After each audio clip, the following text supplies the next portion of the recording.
I think it's pretty appropriate that we finally are getting the last sacred beast.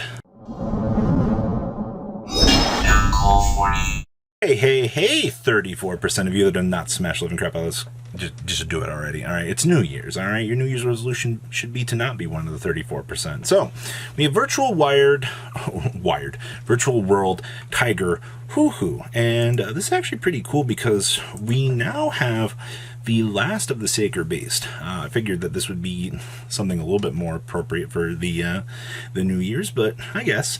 So it stands at an apex of 26,800, which isn't horrible, but it's 2+ level 9 monsters to make this. Now, I don't know how often you're going to have 2+ level 9s to slap under this guy, but okay, so this gains the following effects depending on the number of virtual gate cards you control. So 2+, this card can attack directly. Alright, that's not awful. 4+, this card becomes unaffected by the activated effects of cards except for virtual world cards. Now, my first big major concern of this is we gotta play virtual world gates.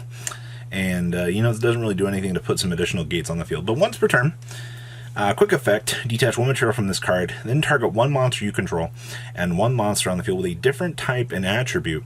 Negate their effects until the end of the turn. Now, I think what sucks about that effect is different type and attribute. It couldn't just be target, you know, 2 cards on either field and then do them. Because if your opponent has the same attribute and type from you, then it works. But if for whatever reason you run into that same synergistic option there, it's gonna be a little bit rough. I guess the virtual cards are unique enough in and themselves to not really matter. Now, the big thing with this also is it will detach the Senshin to actually, you know, get it into the graveyard. Because, you know, 95% of the time if you're going to use this, you're going to use be the QB, the level 9 that can revive itself is going to be your whole synergy with this. Is this card exciting? Yeah, it is. I think anytime we can get virtual world support, it usually ends up being pretty good. But 2+ level 9s to make this as a sub-boss monster for the archetype feels very costly for really no reason, and it doesn't really do anything to really facilitate any of the real combos that this deck does. I mean, why make this when I can make better rank 9s out there? You know what I mean?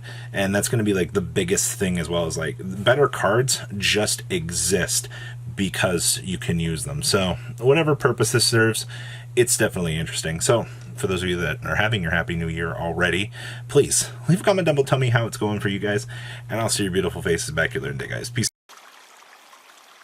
Patrons, thank you.